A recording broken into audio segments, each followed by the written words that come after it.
আলিপুরদুয়ার জেলার কোহিনুর চা বাগানে ডিসেম্বর মাস ধরে বন্ধ হয়ে আছে এবং কিছুদিন ধরেই কোহিনুর বাগানের চা শ্রমিকরা অনশন করছিল বাগান খোলার দাবিতে। শনিবার কোহিনুর চা বাগানে অনশনকারীদের সাথে কথা বলেন আলিপুরদুয়ার জেলা সভাপতি শ্রী প্রকাশ চিকবরায়। আজকে অনশন উঠে গেল। এদিনে উপস্থিত ছিলেন আলিপুরদুয়ার 2 নম্বর ব্লকের জয়েন্ট সমষ্টি উন্নয়ন আধিকারিক, তৃণমূলের আলিপুরদুয়ার 2 নম্বর ব্লকের সভাপতি শ্রী লুইস কুজুর সহ অন্যান্যরা।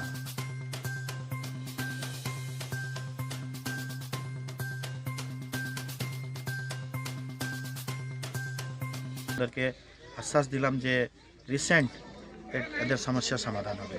আজ অবধি কিন্তু ইলেক্টেড যারা এমএলএ বা এমপি, যারা নির্বাচিত জনপ্রতিনিধি, কেউ বিধায়ক, কেউ সাংসদ, ওদের সাথে কথা বলার জন্যও কিন্তু আসেন নাই।